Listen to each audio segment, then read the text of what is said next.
Hi, welcome to In 5 Minutes. When you look at the bias parallel clippers, you have a diode connected in series with a DC bias. Now what is the difference between parallel clipper and bias parallel clipper?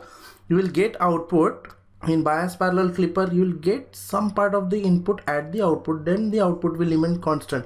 Whereas in parallel clipper, you were not getting any output. I am considering the positive clipper, or you can say in positive half cycle you are not getting any output, whereas in bias parallel clipper you will get some part of the input at the output, after which the DC bias voltage will remain constant. That is how we'll see in the example. So when you look at the diagram, in the positive half cycle, the positive terminal is connected to the positive terminal of the battery, positive terminal of the diode, and the negative. So this voltage will try to forward bias the diode. But when you look at the DC source, the diode is like this. You have the diode, then the 2 volts battery. Here you are applying positive, but at this point you can see, at this point you have 2 volts and this point you have 0 volts. So 2 volts is greater than 0 volts, so diode is reverse bias in this case. That means this is negative, this is positive. When you compare 0 with 2, it is lesser value as compared to 2, so the diode is reverse bias, hence the circuit is like open circuited. Then you have 2 volts over here, but this becomes redundant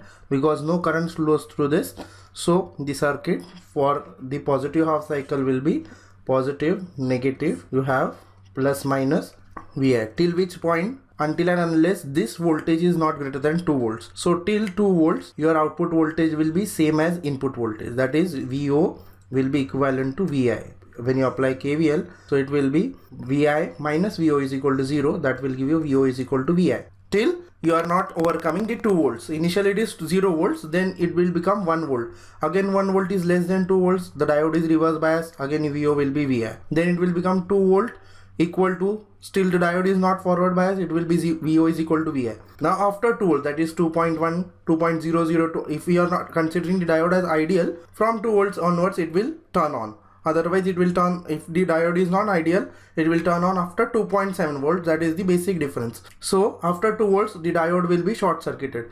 So the circuit will look like the diode is short circuited. Then you have 2 volts. So when you apply KVL at the output side, that is from this point to this point, this is 2 volts.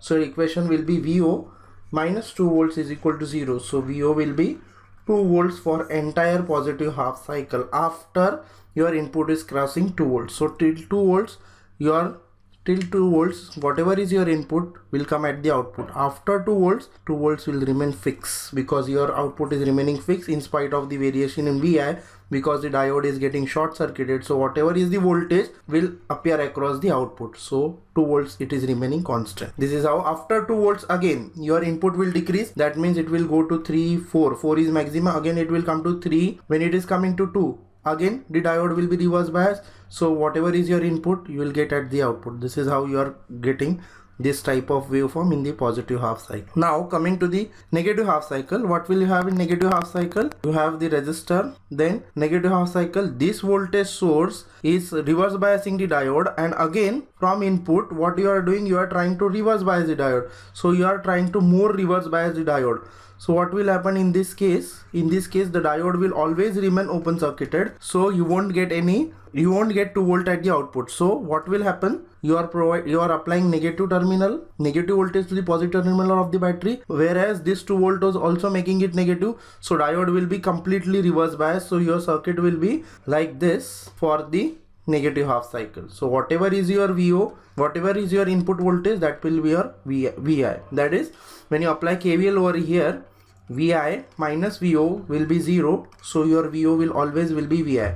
That is after 0, when it is going into negative half cycle, now you have considered as 2 volts. So it will go from 0. When your Vi is 0, you will get VO as 0. When Vi is minus 1, VO will be minus 1. When Vi is minus 2, VO will be minus 2. This is how we will do the analysis in the negative half cycle. Now how to draw the waveform? Now in the waveform you can see till 2 volts you are getting the output. Suppose this is your 2 volts. So when you will project it down, till 2 volts you are getting the output. Till 2 volts you are getting the output. That is whatever is your input sine wave you are getting till 2 volts. After 2 volts you are getting fixed 2 volts, that is DC 2 volts at the output. Then again up below 2 volts you are getting the sine waveform in the complete negative half cycle, and this cycle will continue for the entire period. How to draw the transfer characteristics? Negative half cycle, whatever is your input you are getting as the output. That means there is linear relation between input and output in the negative half cycle, whereas in positive half cycle the linear relationship is only from 0 to 2 volts. So this is the relationship whatever I have shown in the positive half cycle till 2 volts. After 2 volts the voltage is remaining constant till 2 volts. This is how you need to draw the voltage transfer characteristics for the parallel clipper.